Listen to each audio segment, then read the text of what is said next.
ఎంతో టేస్టీగా ఉండే ఫ్రూట్ సలాడ్ ఇంట్లోనే ఈజీగా చేసుకోవచ్చు. ఎలానో చూసేద్దాం పదండి. హలో అండి, welcome back to our channel. సమ్మర్లో కూల్గా ఫ్రూట్ సలాడ్ చేసుకొని తింటే సూపర్గా ఉంటుంది. ఎలా చేయాలనేది వీడియోలో చూపిస్తాను, క్లియర్గా చూడండి.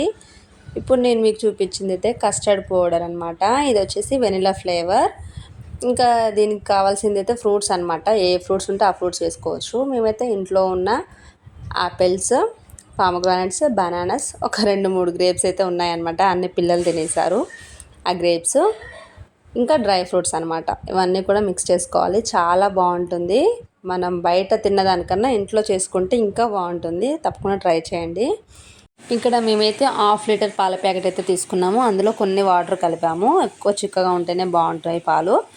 అందులో ఇలా స్వీట్కి సరిపోను షుగర్ అయితే మేము వేసుకున్నాం అనమాట. మీరు కూడా స్వీట్కి సరిపోను షుగర్ వేసుకుంటే సరిపోతుంది. అందులోనే 2 to 3 యాలకులు అయితే దంచి వేసుకోవాలి ఫ్లేవర్ కోసం. ఇంకా విలాచి ఫ్లేవర్ ఎలా ఉంటుందో తెలుసు కదా.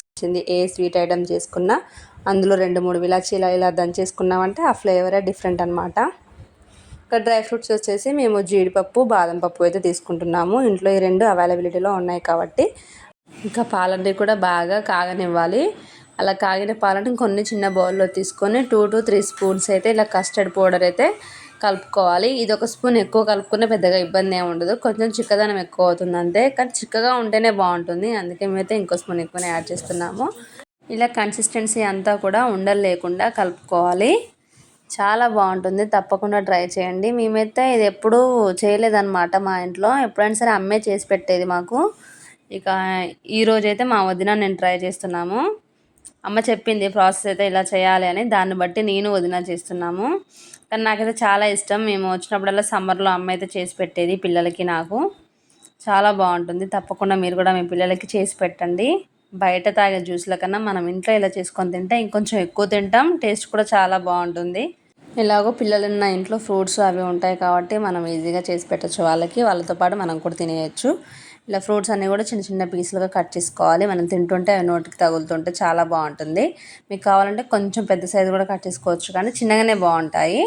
మాకెందుకో ఈ కన్సిస్టెన్సీ కొంచెం పలచగా అనిపించి ఇంకో స్పూన్ ఎక్కువగా యాడ్ చేసి కలిపామన్నమాట.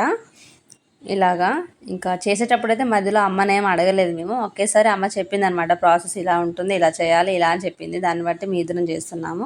ఇక నేనైతే ఫ్రూట్స్ అన్నీ కూడా ఒలిచేసాను. బనానా కట్ చేయడం అయిపోయింది. పామోగ్రానైట్స్ కూడా అన్నీ కూడా ఒలిచి పెడుతున్నాను.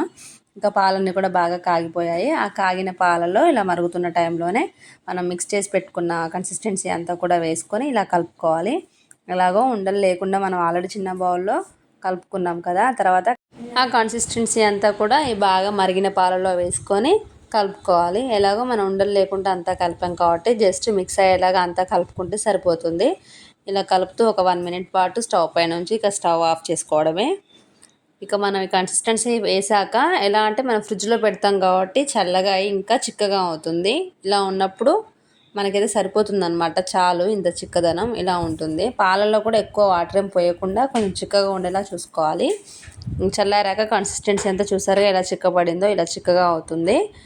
ఇక ఇందులోనైతే మనం కట్ చేసి పెట్టుకున్న ఫ్రూట్స్ ఉంటాయి కదా, అన్నీ కూడా ఒక 70% వరకు చల్లారాక ఇలా వేసుకోవాలి. బాగా చల్లారకుండా కొంచెం గోరువెచ్చగా ఉన్న టైంలో ఇలా కట్ చేసుకున్న ఫ్రూట్స్ అన్నీ కూడా వేసుకోవాలి. బనానా, పామోగ్రానైట్, కొన్ని గ్రేప్స్ ఉంటే అవి వేసారనమాట. పిల్లలైతే తినేసారనమాట. అందుకే కొన్ని ఉంటే అవి కూడా యాడ్ చేశాను. ఆపిల్ పీసులు కూడా చిన్న చిన్నగా కట్ చేసుకుంటే బాగుంటాయి. ఇక డ్రై ఫ్రూట్స్ అయితే చెప్పాను కదా, జీడిపప్పు, బాదం అని, ఇవి అనమాట. బాదం పప్పులు, జీడిపప్పులు తగులుతుంటే చాలా బాగుంటుంది. ఇంకొంచెం ఎక్కువ వేసుకున్నా పర్లేదు.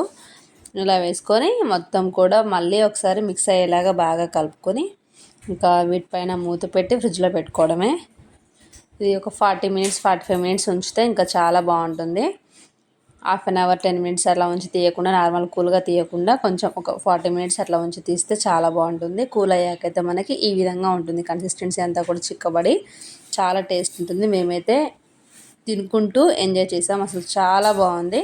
ఇంకా ప్రొజెక్టర్లో మూవీ వేసుకొని చూసుకుంటూ తినేసాం. ఇది అండి వీడియో. నచ్చితే ఒక లైక్ చేయండి.